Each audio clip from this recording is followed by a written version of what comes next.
دیکھیے مدد کس نے کرنی ہے؟ اللہ تعالیٰ نے. مدد کہیں سے بھی آ سکتی ہے اور اللہ کی مدد کین کم ان امیزنگ ویز. آپ سوچ بھی نہیں سکتے اللہ تعالیٰ کیسے حالات بناتا ہے، سرکمسٹانسز بناتا ہے، کیسے اپنے بندوں کی حفاظت کرتا ہے، جس وجہ سے ان کی پرائرٹیز، ان کی کمٹمنٹ وہ بہت سیٹ تھی. They were very focused people because Allah رب العالمین پہ توکل تھا، اللہ تعالیٰ پہ بلیف تھا ان کا. ٹھیک ہے، حضرت زکریا علیہ السلام جن کی اولاد نہیں تھی، انہوں نے کیا کہا اللہ کو؟ انہوں نے کہا کہ اے میرے رب، میں آپ سے مانگ کر کبھی بھی مایوس نہیں ہوا کہ نو میٹر وٹ اللہ سبحانہ و تعالیٰ از دا بیسٹ آف پلانرز. اللہ الوکیل ہے، اللہ المدبر ہے، اللہ تعالیٰ الفتاح ہے، رستے کھولنے والا ہے. اللہ تعالیٰ وہاں سے ویز نکالتا ہے، انسان امیجن بھی نہیں کرتا. اللہ تعالیٰ مقلب القلوب ہے، دلوں کو تبدیل کرنے والا ہے. آج کے جو لوگ ہیں ہم سب اس میں انوالوڈ ہیں. ہم کنٹینٹ بہت زیادہ دیکھتے ہیں، انفارمیشن بہت زیادہ لیتے ہیں، نتھنگ کمز انٹو ایکشن. چیز ایکشن میں تب آتی ہے جب اس پر غور کیا جائے، اس پر سوچا جائے اور بیٹھ کر پھر کوئی ایکشن پلان بنایا جائے. ٹھیک، آپ ذمہ دار ہیں اپنی خوشی کے. کوئی دوسرا جو ہے ایز لانگ ایز آپ خوش رہنا چاہتے ہیں، کوئی دوسرا آپ کی خوشی نہیں لے سکتا. جب بھی میں نے کسی بہت مشہور انسان سے مشورہ کیا، آئی گاٹ ڈس اپوائنٹڈ. بہت اوپن بتا رہا ہوں. اور مینی اے ٹائمس اللہ تعالیٰ نے میری مدد بہت عام انسان سے کرائی ہے، بہت عام انسان سے. اللہ تعالیٰ دکھاتے ہیں کہ مدد کرنے والا میں ہوں. ٹھیک ہے، ہیونگ سیڈ اٹ اگین میں ڈسکلیمر دے دوں، آپ بہت اچھے ایک کوالیفائڈ بندے سے مشورہ کر سکتے ہیں، کوئی مسئلہ نہیں. تو میں نے بھی یہ دیکھا ہے کہ اللہ تعالیٰ جو ہے نا وہ سکھاتے ہیں انسان کو. جیسے سورہ البقرہ میں ہم پڑھتے ہیں کہ دیکھیے بنی اسرائیل کو کہا گیا کہ گائیں ذبح کرو. اب وہ کوئی بھی گائیں پکڑ کے ذبح کر دیتے، کام ہو جانا تھا. لیکن وہ پرفیکشنز میں لگ گئے، کیسی ہونی چاہیے، پریگننٹ ہونی چاہیے، نہیں ہونی چاہیے، کلر کیا ہونا چاہیے، بال کیسے ہونے چاہیے، چھوٹے قد کی ہونی چاہیے، کیسی ہونی چاہیے. اللہ تعالیٰ بھی اور کمپلیکیٹڈ کرتے ہیں کہ ٹھیک ہے اگر یہ چاہتے ہیں اتنی زیادہ کمپلیکیشنز تو سو بی اٹ. وہ چپ کر کے کوئی بھی گائے ذبح کر دیتے، کام کس نے کرنا تھا؟ اللہ تعالیٰ نے. تو یہی ہمارا عقیدہ ہونا چاہیے. دیکھیے مدد کس نے کرنی ہے؟ اللہ تعالیٰ نے. مدد کہیں سے بھی آ سکتی ہے اور اللہ کی مدد کین کم ان امیزنگ ویز.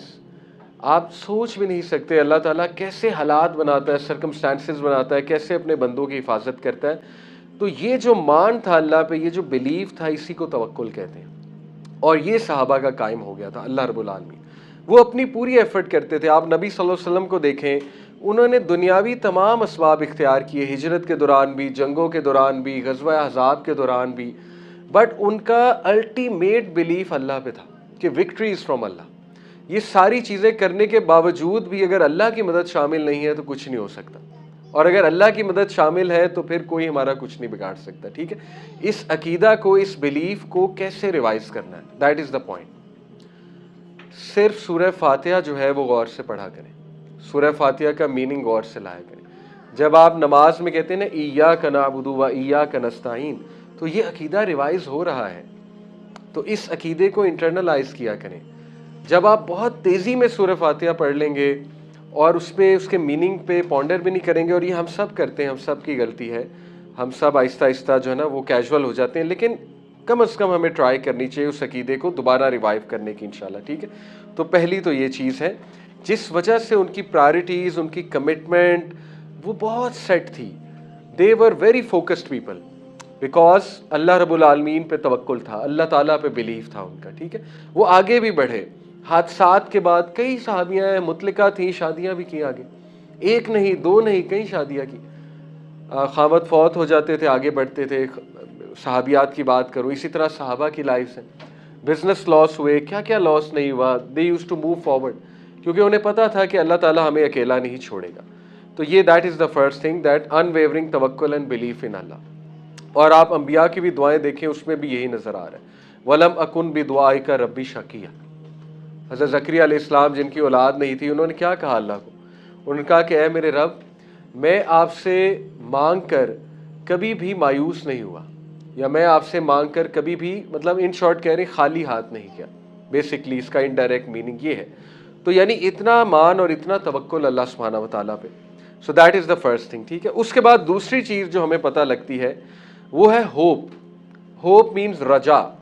ہم ایک دعا کرتے ہیں اللہ مرحمت کا ارجو فلا تکلنی الی نفسی طرفۃ عین، کہ اے اللہ میں آپ سے ہی ہوپ کرتا ہوں، میرا سارا کا سارا ہوپ آپ کے اندر ہے. ٹھیک ہے، یہ بہت خوبصورت دعا ہے. اللہ مرحمت کا ارجو، اے اللہ میں آپ کی رحمت کا طلبگار ہوں اور میں آپ پر ہی سارا کا سارا ہوپ ہے میرا. فلا تکلنی الی نفسی طرفۃ عین، اس لیے مجھے میرے نفس کے حوالے پلک جھپکنے کو بھی نہ کیجو. کتنی ڈیپ دعا ہے. فلا تکلنی الی نفسی طرفۃ عین واصلح لشأنی کلہ، اور اے اللہ میرے تمام کے تمام معاملات کی اصلاح فرما دے. واصلح لشأنی کلہ، کل کے کل معاملات کی اصلاح فرما دے. لا الہ الا انت، تیرے سوا کوئی الہ نہیں ہے. تو یہ دعا میں بھی کتنا مان، کتنا بلیف، کتنا توکل، کتنا ہوپ نظر آ رہا ہے اللہ تعالیٰ کی ذات میں. ٹھیک ہے، تو they had a lot of hope Allah رب العالمین کی ذات میں، کہ نو میٹر وٹ اللہ سبحانہ و تعالیٰ از دا بیسٹ آف پلانرز. اللہ الوکیل ہے، اللہ المدبر ہے، اللہ تعالیٰ الفتاح ہے، رستے کھولنے والا ہے. اللہ تعالیٰ وہاں سے ویز نکالتا ہے، انسان امیجن بھی نہیں کرتا. اللہ تعالیٰ مقلب القلوب ہے، دلوں کو تبدیل کرنے والا ہے، سو آن اینڈ سو فورتھ. ٹھیک ہے، تو ہوپ کا اگر میں آپ کو سائنٹیفک کانسیپٹ بتاؤں، میں نے اپنے کچھ حلقات میں بتایا لیکن دوبارہ بتاتا ہوں. دیکھیں ہوپ فل لوگ جو ہے نا وہ دو چیزیں کرتے ہیں. ہوپ کوئی ایبسٹریکٹ کانسیپٹ نہیں ہے، ہوائی کانسیپٹ نہیں ہے کہ ایک بندہ جو ہے نا وہ بس امید کے ساتھ بیٹھا ہوا ہے اور کچھ نہیں کر رہا، بس پر امید ہے. امید کے ساتھ دو ایکشنز آتے ہیں. وہ دو ایکشنز کو سائیکالوجی میں باقاعدہ ایک نام دیا گیا ہے. پہلے کو نام دیا گیا ہے path ways thinking.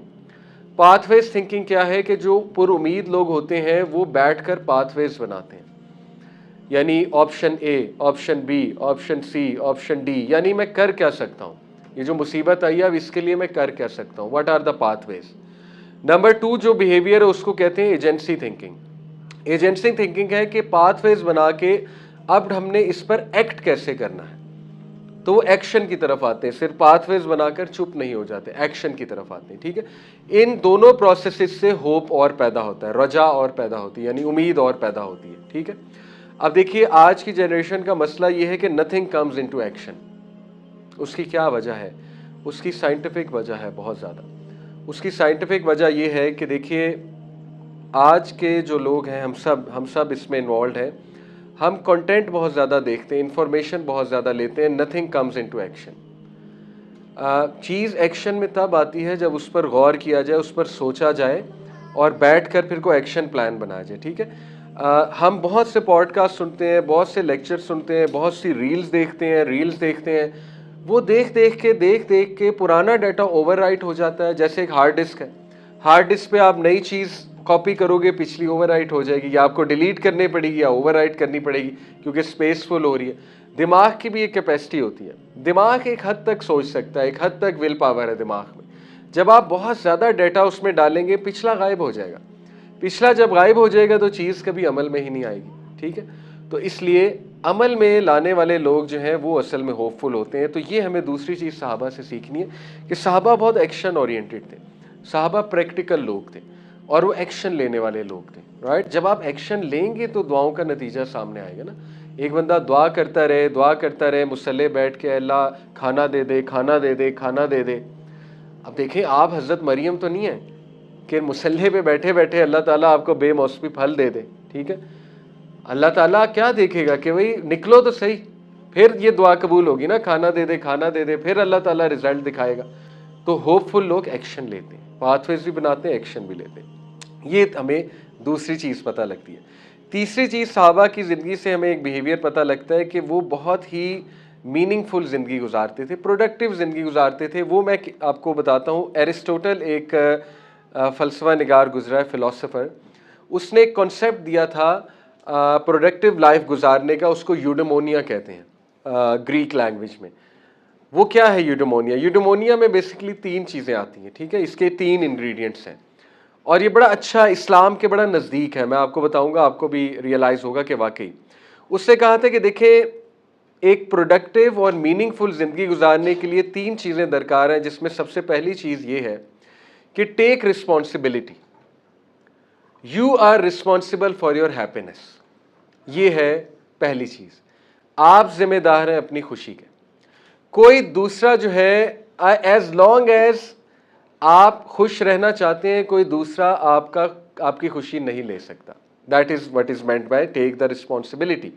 For example دیکھیے, کچھ لوگ بلیمز ڈالتے ہیں بہت زیادہ, اس کا بلیم ہے, اس کی وجہ سے میں خوش نہیں ہوں, اس کا مسئلہ ہے, اس نے مجھے یہ کہا, میرے حالات ایسے ہیں, انوائرمنٹ ایسا ہے, میں نے یہ نہیں کیا, بچپن میں میرے ساتھ یہ ہوا تھا.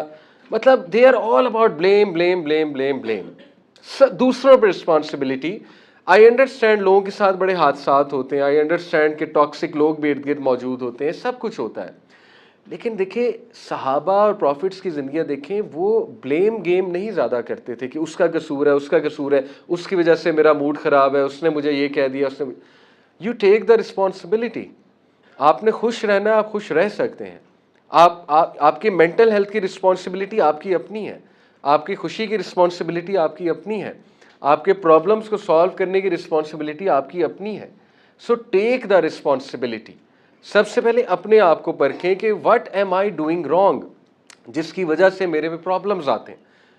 میں یہ پریکٹس کرتا ہوں, میں آپ کو مثال دیتا ہوں.